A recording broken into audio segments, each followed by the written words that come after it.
الحمدللہ الذی ابدع الافلاک والارضین والصلاة والسلام علی من کان نبیا وآدم بین الماء والطین وعلی آلہ وصحبہ اجمعین اما بعد فاعوذ باللہ من الشیطان الرجیم بسم اللہ الرحمن الرحیم قل ان کنتم تحبون اللہ فاتبعونی یحببکم اللہ صدق اللہ مولانا العظیم وصدق رسولہ النبی الامین الکریم ونحن علی ذلک لمن الشاہدین والشاکرین والحمد للہ رب العالمین۔ مؤدبانہ انداز میں بارگاہ رسالت میں ہدیہ درود و سلام پیش فرمائیے۔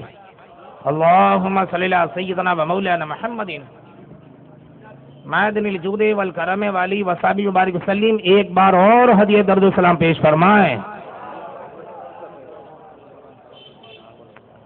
صلی اللہ علیہ نبی الامی علیہ صلی اللہ علیہ وسلم صلاۃ و سلام علیک یا رسول اللہ۔ ایک بار اور ہدیہ درود و سلام پیش فرمائیں۔ اللہم صلی وسلم وبارک علی سیدنا مولانا محمد طب القلوب و دوائیہا وعافیۃ الابدان و شفائیہا و نور الابصار و ضیائیہا والی وصحبہ دائما ابدا۔ بڑے لطیف ہیں نازک سے گھر میں رہتے ہیں، بڑے لطیف ہیں نازک سے گھر میں رہتے ہیں، میرے حضور میری چشم تر میں رہتے ہیں۔ سبحان اللہ۔ بڑے لطیف ہیں نازک سے گھر میں رہتے ہیں، میرے حضور میری چشم تر میں رہتے ہیں، بلکہ یوں کہیے کہ ہمارے دل میں ہمارے جگر میں رہتے ہیں، ہمارے دل میں ہمارے جگر میں رہتے ہیں۔ اور کیوں رہتے ہیں؟ انہی کے گھر ہیں یہ، وہ اپنے گھر میں رہتے ہیں۔ سبحان اللہ سبحان اللہ۔ ہمارے دل میں ہمارے جگر میں رہتے ہیں، انہی کے گھر ہیں یہ، وہ اپنے گھر میں رہتے ہیں۔ مقام ان کا نہ فرش زمین نہ عرش بری، مقام ان کا نہ فرش زمین نہ عرش بری، وہ اپنے چاہنے والوں کے گھر میں رہتے ہیں۔ سبحان اللہ سبحان اللہ۔ وہ اپنے چاہنے والوں کے گھر میں رہتے ہیں، اور یقین والے کہاں سے چلے کہاں پہنچے۔ یہ یقین والوں کا مجمع ہے، یہ شک والوں کا مجمع نہیں ہے، یقین والوں کا مجمع ہے۔ بے شک۔ اور جو یقین والے ہوتے ہیں وہ گھر سے چل کر مدینہ پہنچتے ہیں۔ سبحان اللہ سبحان اللہ۔ یقین والے کہاں سے چلے اور کہاں پہنچے؟ جو اہل شک ہیں اگر میں مگر میں رہتے ہیں، جو اہل شک ہیں سبحان اللہ۔ یقین والے راجکوٹ سے چلے اجمیر پہنچے، اجمیر سے چلے بغداد پہنچے، بغداد سے چلے کربلا پہنچے، کربلا سے چلے مدینہ پہنچے، مدینہ سے چلے کعبہ پہنچے۔ یہ یقین والوں کا سفر ہے۔ یقین والے کہاں سے چلے اور کہاں پہنچے؟ جو اہل شک ہیں اگر میں مگر میں رہتے ہیں، اور خدا کے نور کو اپنی طرح سمجھتے ہیں، خدا کے نور کو اپنی طرح سمجھتے ہیں۔ یہ کون لوگ ہیں کس کے اثر میں رہتے ہیں؟ یہ کون لوگ ہیں کس کے اثر میں رہتے ہیں؟ اور ملائکہ بھی عقیدت سے دیکھتے ہیں انہیں، ملائکہ بھی عقیدت سے دیکھتے ہیں انہیں۔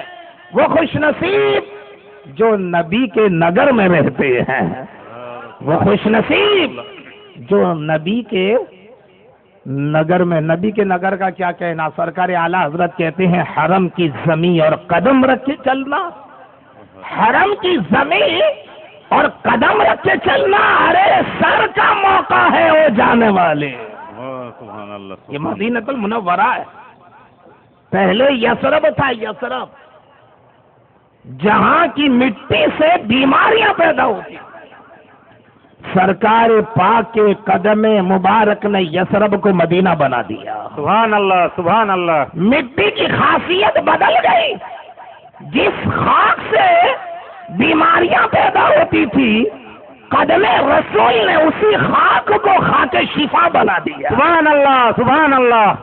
یقین والے، یہ مدینہ المنورہ جہاں صبح میں 70,000 فرشتے اور شام میں 70,000 فرشتے حاضر آتے ہیں در رسول پہ صلاۃ و سلام کے لیے، اور ایک بار جو فرشتہ آ گیا پھر اسے قیامت تک دوسرا موقع ہی نہ ملے گا۔ اللہ اکبر۔ اتنی تعداد میں فرشتے وہاں حاضری دیتے۔ اور مدینہ المنورہ کے تعلق سے بے شمار مفسروں نے بھی ارشادات فرمائے ہیں، صحابہ کرام نے بھی اس شہر کو پسند کیا کیونکہ اللہ کے رسول نے اسے پسند فرمایا۔ ایک بہت بڑے امام اس وقت مجھے یاد آ رہے ہیں جن کا نام ہے امام مالک رضی اللہ تعالیٰ عنہ، زندگی بھر مدینے میں رہے، زندگی بھر صرف ایک ہی مرتبہ انہوں نے حج کیا، اسی وقت وہ مدینے سے نکلے، پھر دوسری مرتبہ کبھی بھی انہوں نے حج بھی نہیں کیا اور وہ مدینے سے باہر نکلے بھی نہیں۔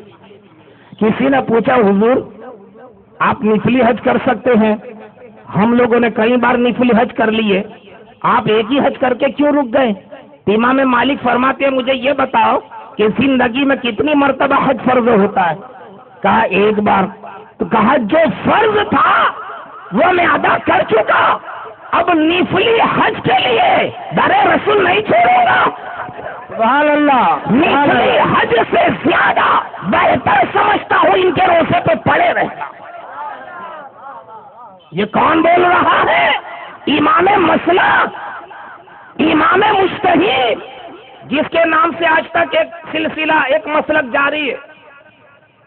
اور ان کا احترام دیکھو مدینہ کا۔ جب وہ مدینے میں چلتے تھے تو بیچ روڈ پر کبھی نہیں چلے، سڑک کے کنارے کنارے چلے، راستے سے الگ چلتے تھے۔ کسی نے پوچھا حضور ایسا کیوں کرتے ہو؟ کہا یہ سرکار کی گلیاں ہیں، سرکار یہاں سے گزرے ہیں اور میں ڈرتا ہوں کہیں ایسا نہ ہو کہ میرا قدم وہاں گر جائے جہاں آقا کا نقش قدم ہو، کہیں میں گنہگار نہ ہو جاؤں۔ واہ کیا بات۔ مدینہ میں جب کوئی پرانا درخت دیکھتے جا کر چوم لیتے، پرانی دیوار دیکھتے جا کر بوسا دے دیتے، پرانے مکانوں کا کھنڈر نظر آتا جا کر لپٹ جاتے۔ لوگ پوچھتے حضور یہ کس کتاب میں لکھا ہے؟ پرانے درختوں کو چومنا، پرانی دیواروں کو بوسے دینا، مکانوں کے کھنڈروں سے لپٹنا، یہ کہاں لکھا ہے؟ تو کہتے ہیں کتاب محبت میں لکھا ہے، کتاب عشق میں لکھا ہے۔ اے لوگوں، یہ جو درخت ہے یہ سرکار کے زمانے کا ہے، یہ جو مکان ہے یہ حضور کے زمانے کا ہے۔ میں جب یہاں سے نکلتا ہوں تو میرا دل مجھ سے کہتا ہے اے مالک، جیسے تو آج نکلا ہے کبھی سوچا کہ سرکار کے بھی تو کبھی نکلے ہوں گے، سرکار بھی تو یہاں سے کبھی نکلے ہوں گے، اور ہو سکتا ہے کہ سرکار کے دامن کی ہوا اس دیوار کو لگ گئی ہو سکتا ہے کہ سرکار کی نظر اڑ گئی ہو اور درخت کے پتے پتے پر سرکار کی نظر پڑ گئی ہو۔ اے لوگوں، میں دیوار و درخت کو بوسے نہیں دیتا، نسبت محمد کو بوسا دے رہا ہے۔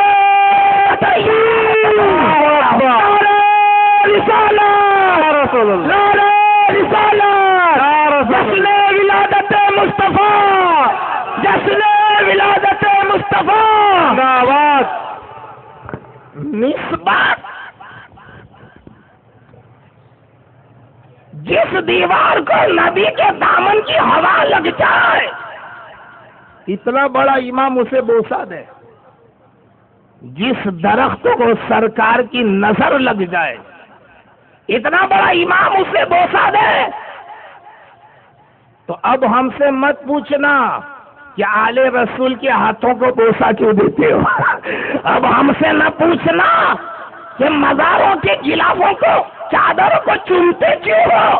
ارے جب درختوں کو بوسا دیا جا سکتا ہے، حجر کو نبی کی نسبت مل جائے، جب ایسے پتھر کو چوما جا سکتا ہے، تو جس کے رگوں میں ہاشمی خون دوڑ رہا ہو، جس کا سلسلہ نسب سرکار دو عالم سے ملتا ہو، تو ایسے بشر کو بھی چوما جائے گا جو آل رسول۔